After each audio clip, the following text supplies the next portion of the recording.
So like, for example, what do you know about the question? I would want to hear her say, like, what do you know about the question? And I would hold out for a scholar to say, I know that the area is 72. And how do you know that? I know that the area is 72 because in the text it says 72 square units. Yeah. And then what else would they have to, so we know what they know, we know how they know that because of this. So now they have to find the missing information. Right, so now knowing that the area is given to you, what other pieces of information do we use to find area? Length and width. What expressions can be used to show 72 square units? Okay, so what other information? Would you say what other information can be used to find? Area of a figure, yeah. And they're supposed to say length and... Right. I think it's in the plan, it's just not on my, like, actual, like, my own notes. Okay. I'm just trying to make sure, Yeah. like, what I'm trying to make sure is that, like, we know everything that, you know everything that will be tricky for her, because I see in your notes you have, what do you know? And I know that you'll follow up with these probes, like, how do you know it? What other information can be used? I don't know that she will do that. Okay. So what I want to make sure. So planning those to have in front of me while I'm doing this with her, to make sure I hear her say that. Yeah, and that's the only thing that you'll be isolating that in the practice. Okay, perfect. Because, you know, what is going to happen is she's just going to ask, what do you know? And then, I mean, when we practice it, like, I would probably just, like, from me seeing her teaching, I could just see her going on to start writing expressions. Okay. And skip to, like, The how next, do you know yeah. what information can be used? I can just see her, like, immediately go into, like, writing expressions 9 times 8, 8 times 9. Procedural. And, yeah, just like going straight to that. Yeah. So you want to make sure that she has those planned out. And so it would look like if she mastered it, she would ask, how do you know what other information can be used? And they would say the length times the width. And what would be a follow-up so that they could be able to identify that? Because it doesn't give the information. Yeah, they can use any of those equations to find 72. So I, in the plan, just had them pick one of them. So let's use. Let's use 9 times 8 so that everyone's looks the same for the teacher journal. Got it.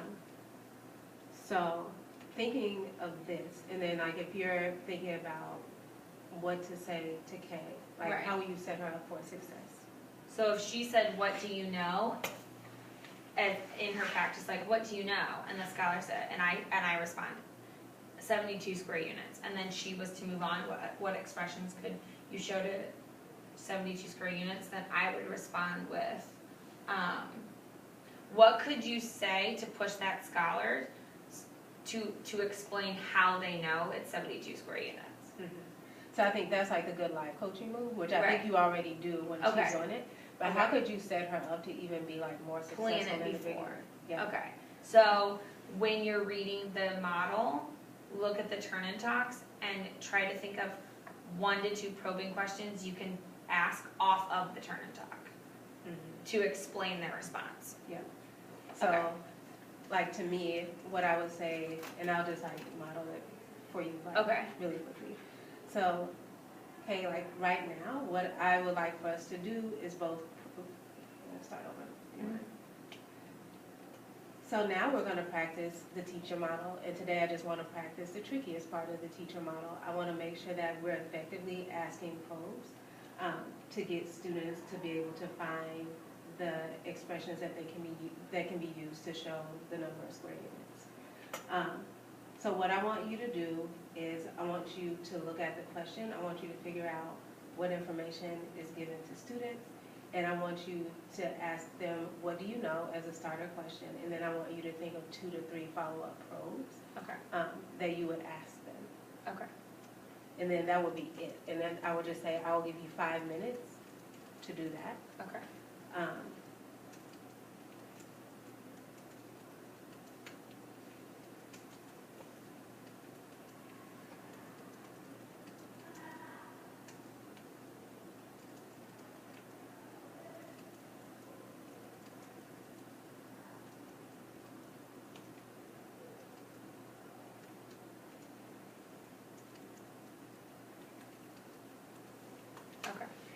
and then if you were K, then I would be asking you, so K, what were the 2 questions that you came up with, and then why?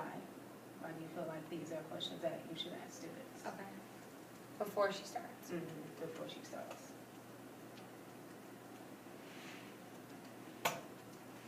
And I would make sure she had them, Yeah. you know, right before you Like actually in the- start yeah, practicing. yeah. Yeah, like don't just let her practice. Right. With okay.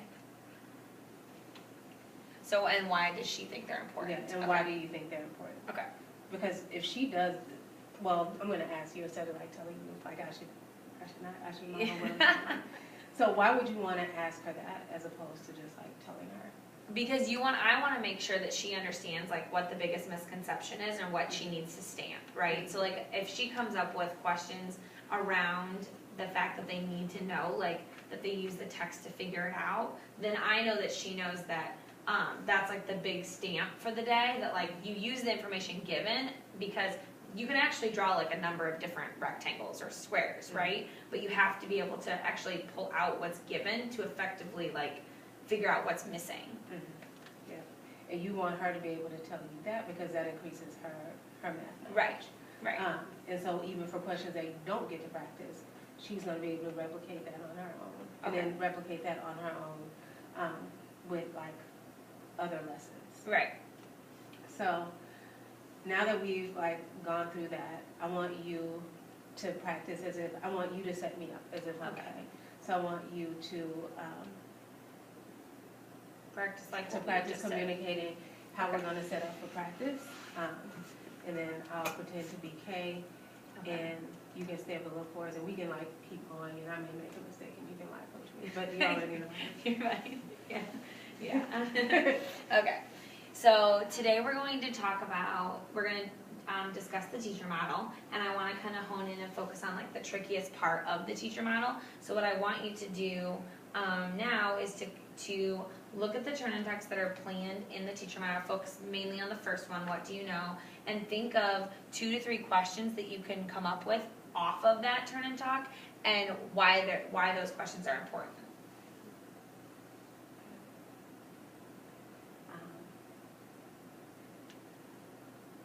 And so, I mean, I may just think that they like, after I ask them what do I know, like I just like need to ask them what expressions can be used. Okay, so I'm noticing that you're using the next turn and talk, which is what expressions can be used. But what could you say off of, why is it so important that the kids know what pieces are given, like what information is given? Why is it important for you as a teacher to know that they know what pieces are actually given to them? Well, I have to know how they know so that they can do like multiple problems. Because if I just ask, what do you know, like they can probably look in the text and see 72 square units, and they can probably think of some expressions to show it. But they may not, I mean, they may not be able to just tell me,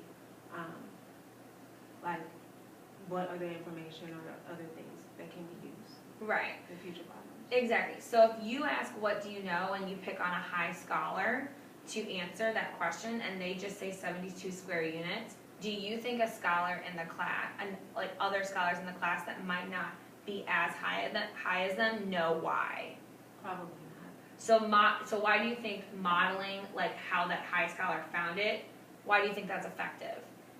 Because it just increases the likelihood for them to continue to do that with other problems. It just gives them like a clear stamp of like where to look to find what they know, and then they're able to most likely find the missing information from there. Right, which is very key, right? That if they don't know the missing information, then they can't actually like solve the problem given. Mm-hmm. It's also important for like kids to see other kids finding information because they're more likely to do it if they can see like other kids in their class like doing it. Mm-hmm. So I guess after I ask what do you know, then I ask how you know, how do I know it? Mm-hmm. And then I also ask like what other information can be used to find link times with. Yeah, so like you're gonna want to ask them a question along the lines of like, what other information is going to be needed to solve this problem, right? Like what do we use with area? So that way a kid can pull out like, oh, the length is missing and the width is missing. And then from there, they will create the expression. Right, Okay. right. They're gonna be finding the lengths and the widths of different shapes that equal 72. Okay. All right. And then after that, you would just like have me practice. Okay. Because like right now, you've asked me what the trick, you helped me identify the trickiest part, and I know why it's tricky. And you've asked for the keys to success, so I've unpacked that. So now, like, clearly stamp the look for. So now I'm going to practice. So what are the look fors that you're looking for in my practice? Okay, so as we practice today, I'm going to be looking for you to not only asking the turn and talk questions that are already planned in the plan. I also am looking for you to ask 2 to 3 probing questions beyond those to make sure that the scholars are conceptually understanding like what pieces are missing and what pieces are given. Okay. All right. And so we can cut right there. So how did that feel like different from what happened in your meeting? She talks more. She comes up with the answers more. Mm-hmm. I feel like when I see someone struggling, I want to like help them right away, but it doesn't actually help them because I'm like not in their room telling them like little whispers like what to do. So I think it's just like a kid, right? Like you're probing them to then understand it, so that way when she's teaching it, she's like, oh yeah, I remember, you know. Also, it helps like us stay on track as far as like, it's very specific of like what I'm telling her what I want to see, so then it allows her it sets her up for more success, right? Like she's able to like actually give me what I'm asking because I'm giving her like specific things I want to see. Mm-hmm. And you can do this for like multiple problems. Right. So like if you've done it for like one, since you didn't have to like go through the markup and all of that, Right. like she can do this same type of like getting probing questions for like One that's like the length and the area. Yeah. So then she has to figure out the width. Yeah. And then that way, like, the kids learn more, and she actually, like, has more advantage in being a proficient teacher. And over time, she will be able to start doing this on her own because, like, just think of, like, if the toughest part of the lesson, every single... Is this Jeremy's? I think or someone, Kyle up in my room. Maybe. It looked important, as Stephanie said. All their jokes and stuff. Got it. Sorry. No, I'm sorry. Those of her. Okay, sorry, G. Yeah, I think this is you. Come on, girl. Goodbye.